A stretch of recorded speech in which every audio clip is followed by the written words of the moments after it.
CEO is asking for the administration's help in creating this no-fly list for unruly passengers. Is that something the administration supports? I have not had a chance to talk to our team about that. I can see if there's any opinion on that from here. Okay, and quickly, a housekeeping thing. Do you have a sense of when the president will start meeting with SCOTUS candidates, and if any of these meetings happen in Delaware, where there are not visitor logs, does the White House pledge to disclose that those meetings took place?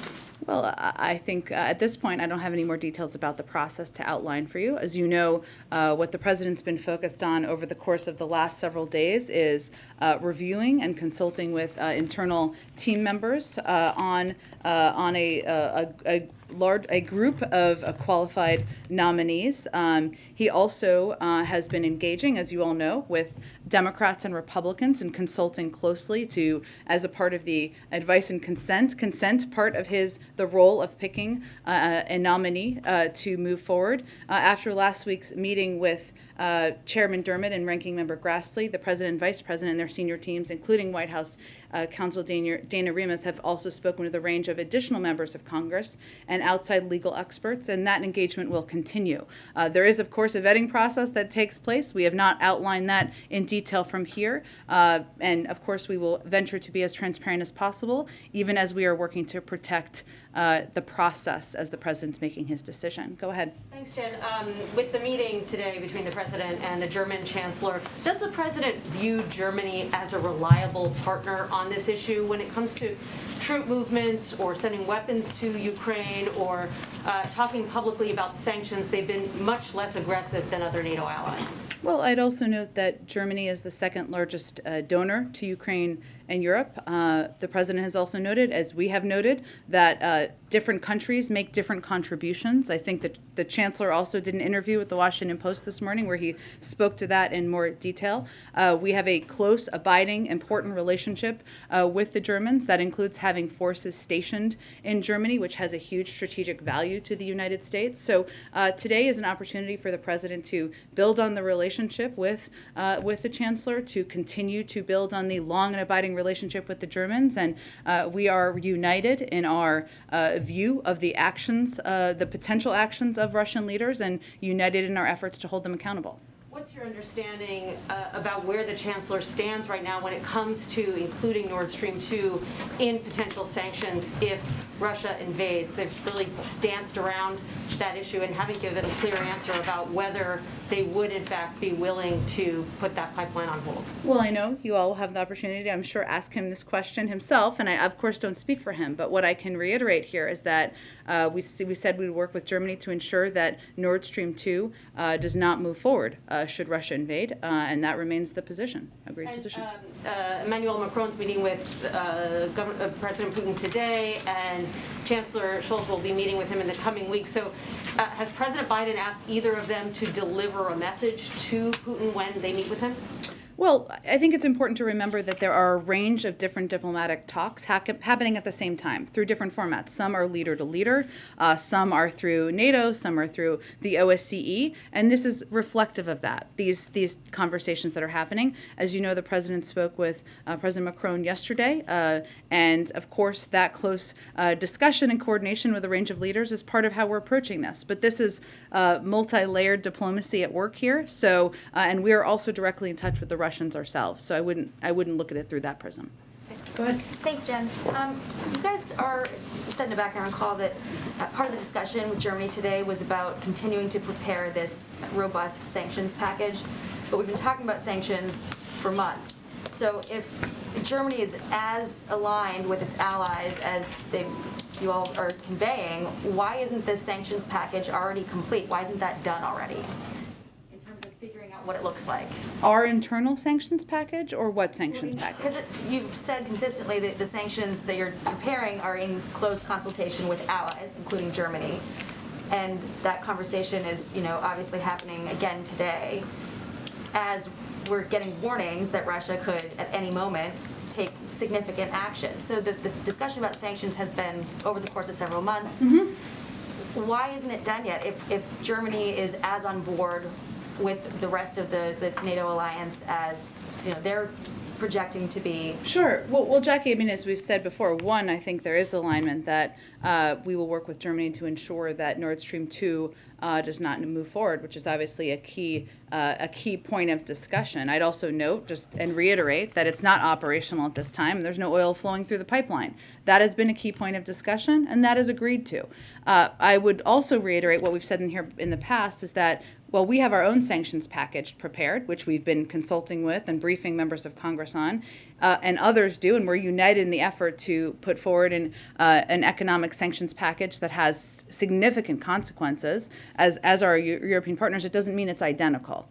So, one point to clarify, you said that is agreed to on Nord Stream 2. Just want to clarify, are you saying that the Germans have committed not to bring Nord Stream 2 online if Russia invades? Well, again, I'm not going to get into the private diplomatic conversations, but we have said a number of times that if they invade, it will not move forward. And then I wanted to ask about Dr. Lander again. I know you got a question on this earlier, but does the fact that Dr. Lander has a job still cheapen the president's promise to fire anyone who treats colleagues with disrespect on the spot? Well, again, I would just reiterate that the president takes his commitment to having a respectful work environment incredibly seriously, and it's something that he conveys clearly to all of us on a regular basis. That is why we put in place a safe and respectful workplace policy, which is the process through which this thorough investigation proceeded through, and the process through which, again, that there was an internal investigation. Dr. Lander, obviously, his behavior was inappropriate and corrective actions needed to be taken, and that was clearly conveyed through this process. And he will be held to account for delivering on that. And real quick, one third topic. We've got announcements that in Delaware and New Jersey, the governors are going to be ending mask mandates coming up pretty soon. What is the White House view on these kinds of announcements, given that in Virginia, Governor Youngkin faced a lot of pushback from Democrats for making similar changes to the mask policy? Well, they weren't actually that similar, because what happened here in New Jersey and a couple of other states you mentioned is that they pulled back the requirement. They didn't make it more difficult for schools, school administrators, local officials to keep requirements that they made a determination would keep their schools safe. Go ahead. Do you expect that President Macron and President Biden will have a follow-up conversation so that he can relay any sort of impressions that he got from his face-to-face meeting, and would you commit to letting us know if that conversation happens? We certainly would. On the latter, I would say that, as you know, the president spoke with President Macron just yesterday. Again, there's multi layers of diplomacy happening at many times. Sometimes those readouts happen at the Secretary of State level or National Security Advisor, but I can assure you we are in close contact with the French, of course, the Germans, and all of our NATO partners and allies. At the Pentagon, John Kirby has talked about the possibility of additional U.S. forces being moved to Europe. Has the president requested any additional recommendations from Secretary Austin? Is he reviewing any other plans along those lines? I would just say that we are in constant contact, of course, with the Defense Department, but also with our NATO partners about what their needs are. So I don't have anything to predict for you other than to reiterate what was said last week, which is that we leave the door open to that possibility. So that's an active possibility at this point? It always has been. And I would remind everyone that there are thousands of troops that are in Eastern European countries as a part of our NATO alliance. So this is to bolster up the troops that are already there. Go ahead. Back on the mask mandate question in New Jersey and other states, the CDC is still recommending universal masking in schools. That's correct, and that still remains our recommendation. So are you pleased with and fine with the New Jersey governor's decision? Again, our advice to every school district is to abide by public health guidelines. It continues to be at this point that the CDC is advising that masks can reduce transmission. There are also a number of other mitigation measures that we've put in place, but that continues to be CDC guidance. It's always been up to local school districts to determine how they implement. What does it say then that a governor like Phil Murphy, who's been so closely aligned with the policies of this administration, would get ahead of the medical experts and say, never mind what they say, school districts, you decide? Well, it's always been up to school districts. That's always been our point of view and always been our policy from here. And our policy from the federal government is to continue to advise everybody to abide by public health guidelines. Do you think it signals that perhaps the public believes it's time for a change in the federal guidelines, the CDC's guidance? Well, we certainly understand and have seen in polling that the public is tired of COVID. We understand that. So are we. And there has been some good signs recently where there has been a decrease in hospitalizations around the country. And again, we're in constant touch about what it looks like moving forward. But our responsibility as the federal government is to rely on the data and the science that is being analyzed by our public health experts, and we'll continue to rely on that for what recommendations we're making. Go ahead. Yeah, a couple things. So we've reported that U.S. officials are losing patience with the Chinese in these negotiations about them fulfilling their purchase commitments under the Phase 1 trade deal signed by Donald Trump. What is the perspective from the White House in terms of what can you do, and does the president intend to weigh in on this issue? Well, it's a good question, Andrea. I mean, as you know, they did not abide by their purchase agreements. We know that. Factually, we've seen that. This is really under the purview of the USTR and our trade representative, Catherine Tai. We remain in close touch with her about that, but I would really point you to them for any updates on the process. Okay, and then this situation in the Canadian, or in Ottawa, the truckers' protest, there does seem to be evidence that these truckers are getting support from conservative forces or right-wing forces in the U.S.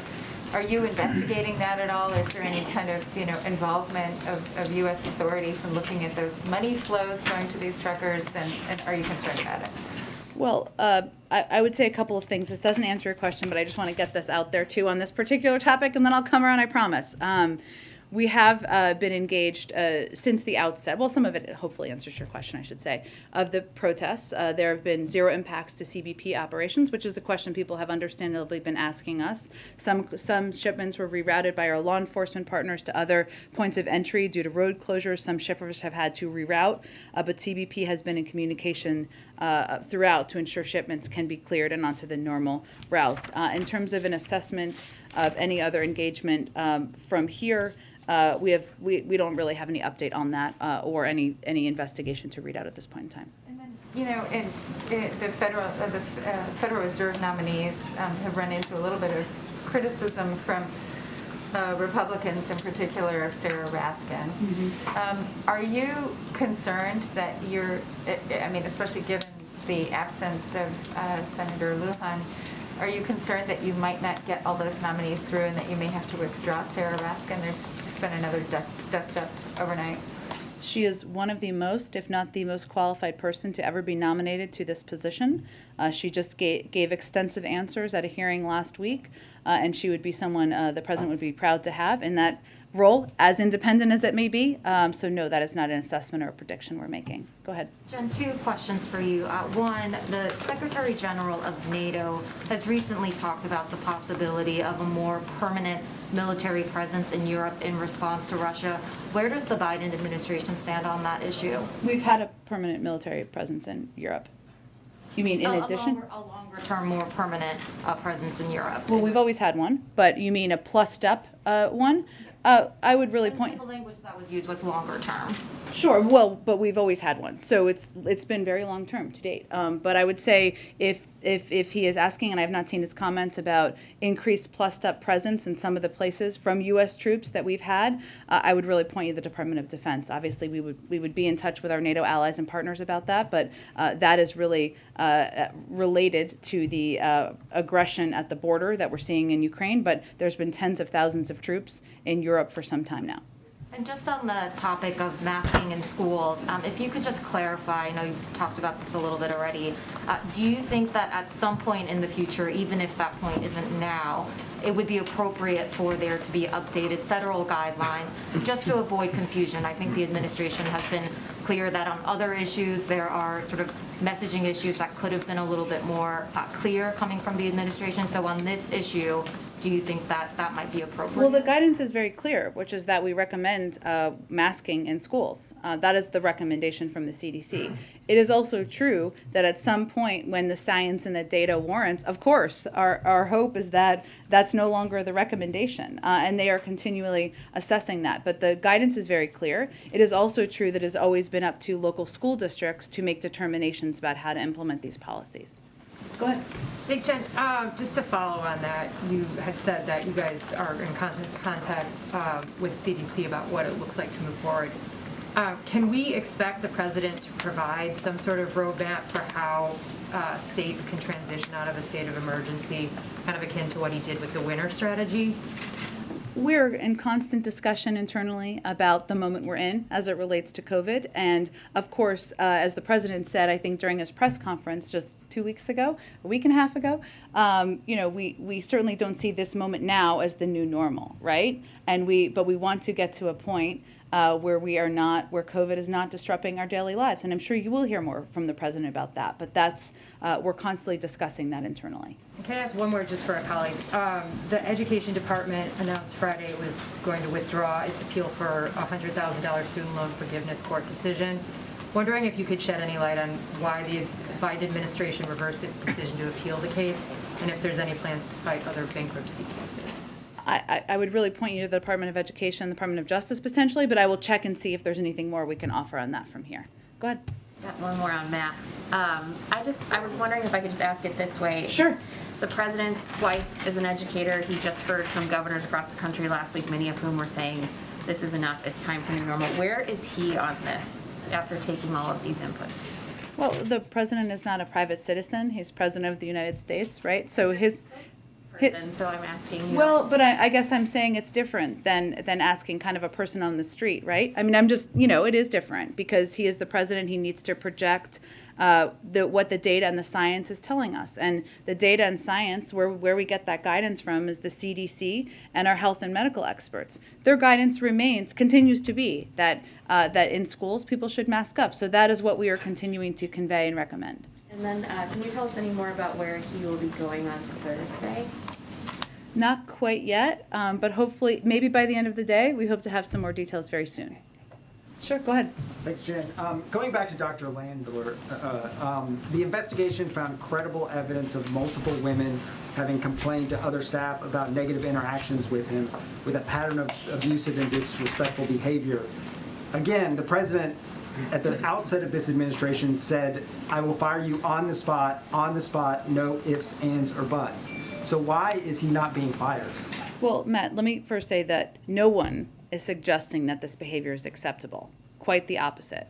And that since he made the comment he did, which I think was one of the first few days in office, if I remember correctly, we put in place this safe and respectful workplace policy to ensure there was a mechanism, right, to conduct investigations, as was conducted in this case, that can be thorough, that result in some actions and some steps. That's exactly what happened here. But again, this is not acceptable behavior. Dr. Lander is expected to comply, and he will be monitored for compliance because having a safe workplace environment is imperative to the president, the vice president, the first lady, the second gentleman, all of us who work here. But are there ways in which he's being held to account if he's not being fired? Well, again, as I outlined a little bit earlier, but let me reiterate a little bit. In addition to a full and thorough investigation, it was conveyed through meetings with senior White House officials directly that his behavior was inappropriate, corrective action was needed, and we will monitor for compliance to those actions that were required. Again, I think you may have also seen, or it was reported, that he also sent a note to his staff conveying his commitment to abiding by that, and we certainly hope that that is the case. It doesn't sound like a zero tolerance policy, if that's the case. Well, our objective and the president's objective is to prevent this behavior from ever happening again. So, Go ahead. thanks, Jen. On the Supreme Court, Sure. I wanted to ask about the president's efforts to engage with Republicans. Sure. And whether that's the best use of his time, considering what he has said about the public not wanting him to be the president's senator. That is true, and I think he has not been the president senator over the course of the last period of time. It's also true that he takes his role as president and going through the process of selecting and nominating an eminently qualified nominee very seriously. And in his experience as the former chairman of the Judiciary Committee, that includes consultation with key members of the Senate, and that is an important part of the process in this case. I think what he was referring to in those comments was hours and hours and hours of endless closed-door meetings as it related to negotiating through the course of the fall. But this is a opening to a lifetime appointment, an opening on the Supreme Court, which is a lifetime appointment, something the president takes very seriously, and consulting with Republicans and Democrats is an important part of that process in his view.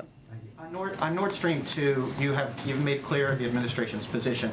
I did want to understand, though, is the administration ready to take some type of action without Germany to stop Nord Stream 2? I understand your question. I just am not in a position to detail further other than to convey that it will not move forward if Russia invades. On Dr. Lander, if I may. Sure. Can you talk about what some of the specific corrective changes that were ordered, what some of those were? And also, has the president spoken with Dr. Lander since the investigation was completed? And is he worried about this overshadowing moonshot? Well, I would say that the president's hope, all of our hope, is certainly that Dr. Lander will abide by making changes, that he will be held to account, to comply fully with the steps that needed to be taken. I can see if there's more specific details. I certainly understand why you're asking. But overall, it's ensuring that he is creating a work environment that people feel safe, they feel supported, and that is respectful. And that is the overarching policy that needs to be implemented moving forward. You saw him send a note to staff last week. Now it is whether he is implementing those policies moving forward. Have they spoken? I don't have any conversations between them to read out. Go ahead. Thanks. Just following up on a question asked earlier about what you said isn't a split between Ukraine's messaging and your guys' messaging on the risk of an invasion. Can you walk us through the communication strategy, like what you're trying to highlight here, the risk of invasion, and why you're trying to highlight it more strongly than Ukraine? Do you see it as, you know, sounding the alarm more vocally? Is there an advantage that you see in sort of preventing Putin from taking any further steps here? Yeah, it's a good question, and I can't speak for the communication strategy of the Ukrainians. Only they can speak to that.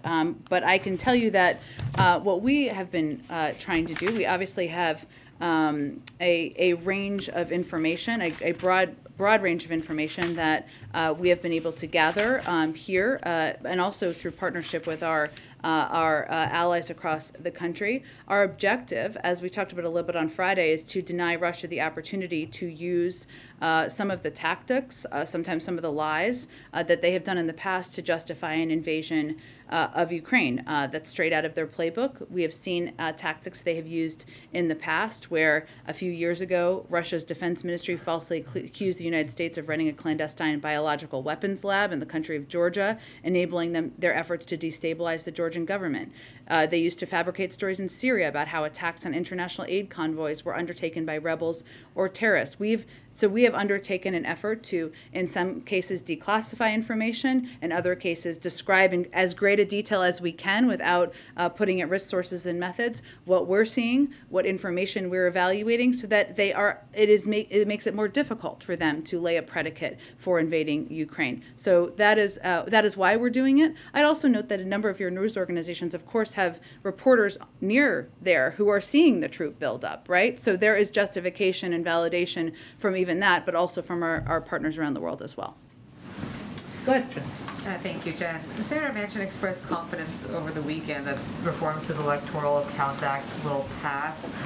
Would the president be supportive of signing reforms to the Electoral Account Act if they were to pass, or would he require that there be elements of the voting rights bill included in order to do so? Well, I would really point you to Senator Klobuchar, who is really one of the point people leading this effort. Obviously, we have said many times that the Electoral Count Act, while we support the effort, is not a replacement for voting rights legislation for a range of reasons. I know there's a lot of discussions on the Hill about what that may look like or what a final package. I can't outline that from here. China used a young Uyghur athlete to carry the Olympic torch during the opening ceremony of the Games in Beijing. What did the administration make of that, given the ongoing genocide against Uyghurs in Xinjiang?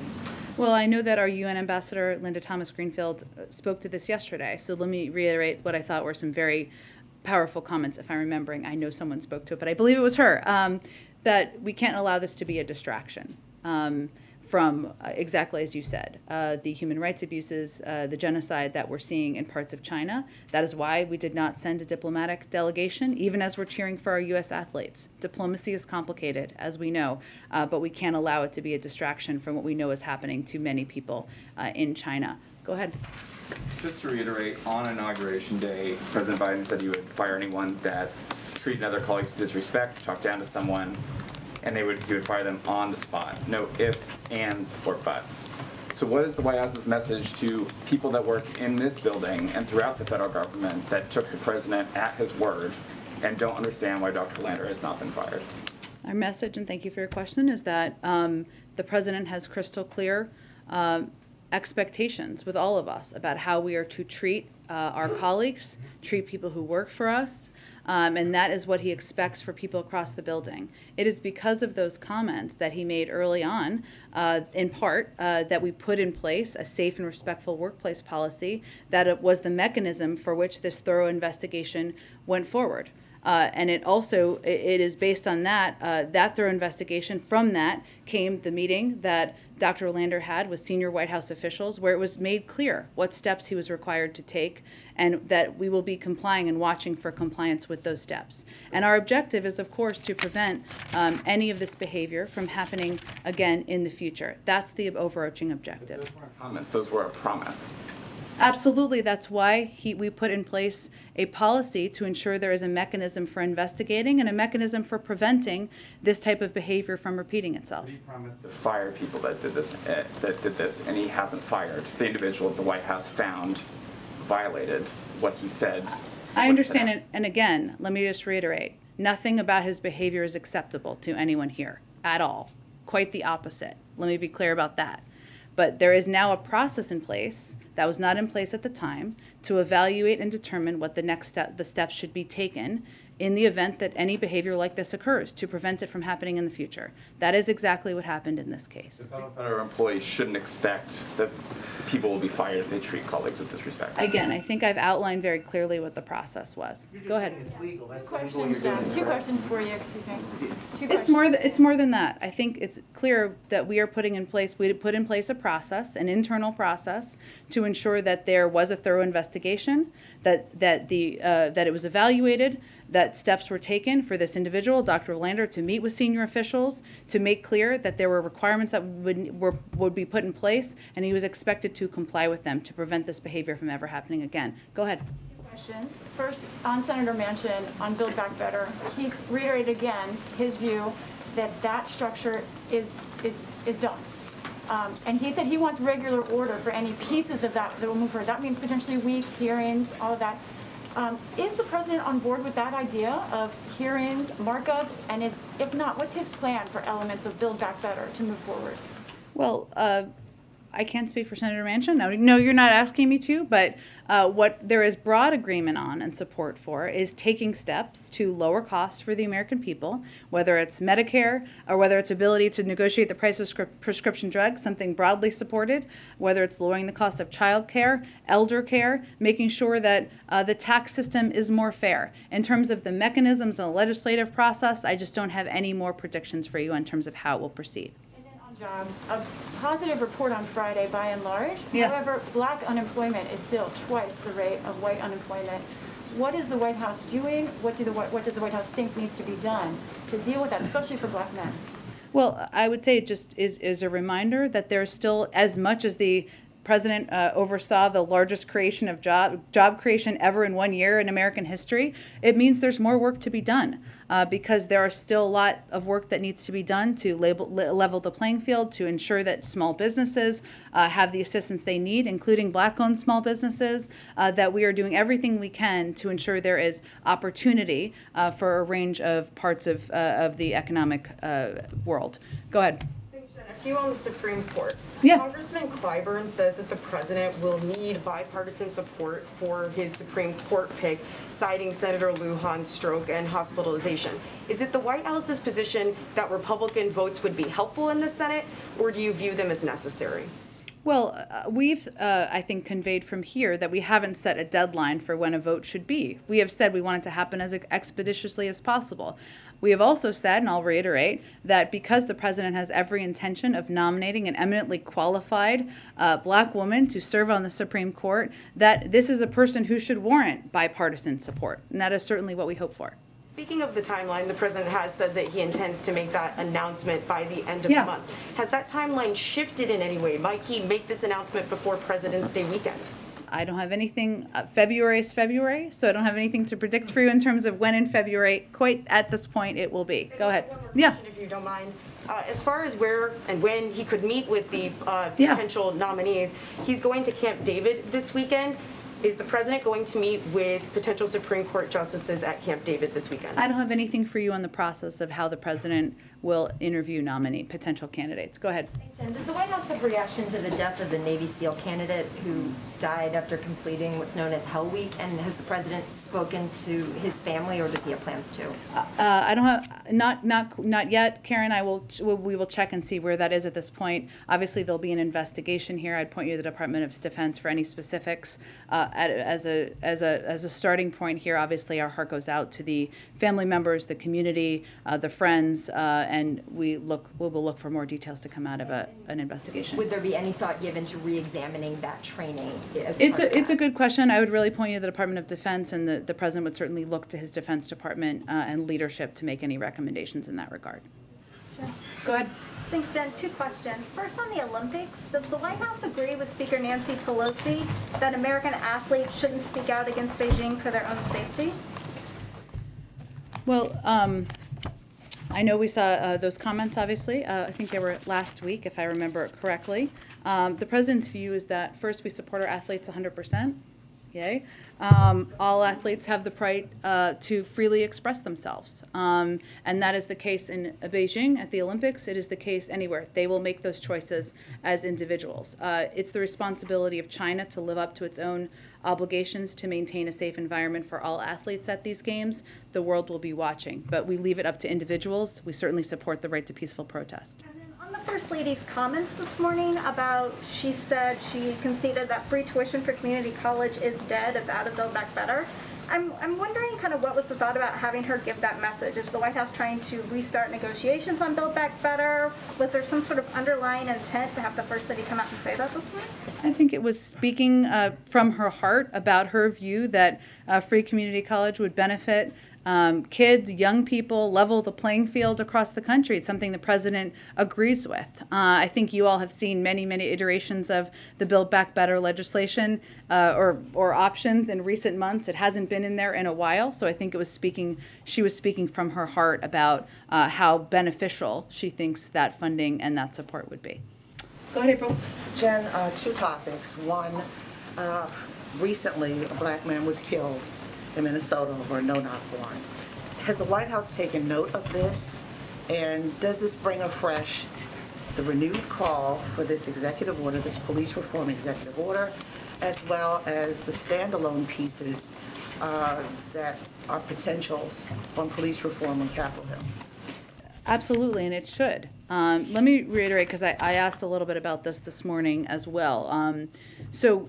One, let me first say that we mourn the tragic death of Amir Locke, and our thoughts and prayers are with his family. The president's committed to ensuring fair, impartial, and effective policing and keeping our communities safe. These goals go hand in hand, in his view, with what we can achieve by building trust between the police and communities they serve. So back in September, Attorney General Garland issued a new policy imposing restrictions on the use of no-knock warrants, chokeholds, and carotid restraints by federal agents. Obviously, that's for federal agents, so that's limited, not to local. But I know you follow this closely, but for others.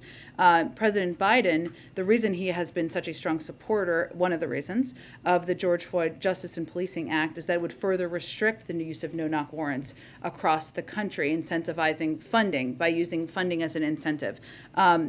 We have been engaging with, as you know, civil rights groups, a number of law enforcement groups, all agree on the need to reform the use of no-knock warrants. There's a lot of agreement on that to keep both citizens and law enforcement officers safe. And the president is examining the possibility of extending those restrictions to other federal agencies through executive actions that he would have the power to do. I think you all saw Susan Rice convey last week that we're not there yet. We want to make sure we do any action through the administration the right way and it's thorough, but certainly that's part of what's being looked at. All right, and on the second topic, there is a serious shroud of secrecy around the nominees for Supreme Court, understandably. And I've got two questions on this. One, what's traditional about the process? And then what is very unique to the process because of the historical nature? If you can tell us, and I'm sure you can give us something. No, it's a good question. It's a very thoughtful question. I was just trying to, there you go. I walked right into that one. What I think is unique in this moment is that the president is someone who has served as the chairman of the Senate Judiciary Committee, as the vice president when there were a number of nominees, a number of historic nominees who were nominated and confirmed by the Senate. And he takes the process and the seriousness, the need for it to be thorough. He's very focused on it. I don't know that that's unique. Obviously, every president, I would hope, takes the process seriously, but he also takes, there was a question earlier about this, the component about advice, part of it very seriously in terms of consulting with Republicans and Democrats in the process. What is unique about this moment? I want to read your article about this to hear what you have to say. We've got a lot of articles already. Okay, your next article about it. I think it's safe to say that there are some criticisms that have been out there without any names being confirmed that are unique to having the possibility, the likelihood, the plan for a woman of color being nominated for this position. And the types of language that are used by some to describe who the president might pick as a nominee are unique to that. Spoke a moment ago about advice on his nominees. We know the internal advice, particularly from the counsel's office as well as the vice president. Yeah. But external. When is the last time that the president talked to Anita Hill? To Anita Hill? Yes. I would have to check on that for you, April. Is she part of this process? Because we know we know that he talked and they had a very real conversation before he became president-elect. Sure. Is she, I want to know, one, when is the last time he consulted with her? And if she is part, because the names of those who are on the outside are dribbling out. And is she one of those? And he respects her opinion. I will check with our team who are overseeing the process, and you're familiar with who that internal team is. I know we probably have to wrap up soon here. Go ahead. Yeah, two things on gas prices. So President Biden has said with oil prices that he released the strategic petroleum reserves, and that brought down prices. Actually, on that day, the price of oil actually rose, and it went down for the Omicron variant as the fears of lockdowns. Today, oil prices are $91, more than $91 a barrel. Is there any consideration in the administration to reversing any of the policies or regulations or removing some to encourage more drilling in the U.S. for future demand? Well, let me tell you what we are doing, of course. We, of course, tapped the Strategic Petroleum Reserve. Sometimes that takes some time to be digested into the system. We've also worked with a number of countries around the world to do something similar.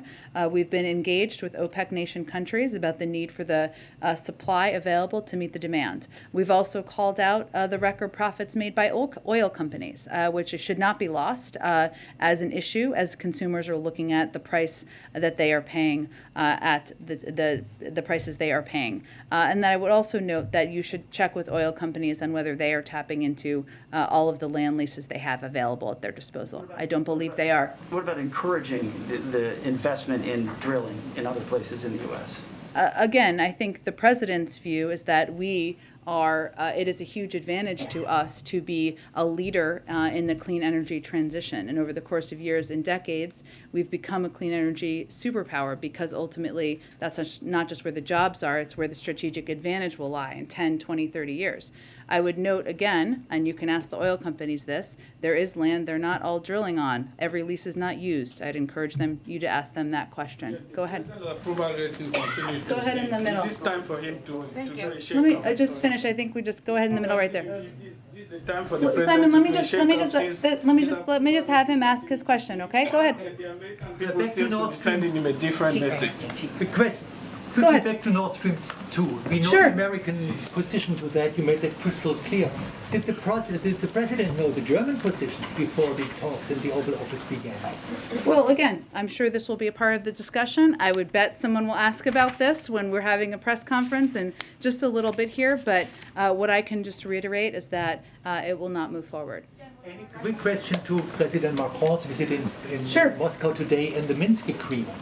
What is the White House's position on the question of autonomy or more autonomy for the different regions in Ukraine? For instance, the Donbass with the majority Russian population. Should they have an increased say in the Ukrainian national politics, including the question of which alliance Ukraine want to be a member of? Again, our position on this has not changed. Obviously, the Minsk agreements is part of the discussion, as has been reported, between President Putin and President Macron. We'll wait for those discussions to conclude, and we certainly support any means of diplomatic engagement. All right, thanks, everyone.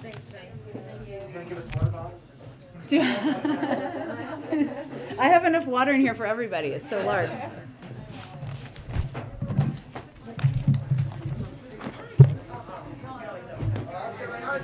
Thanks, Jen.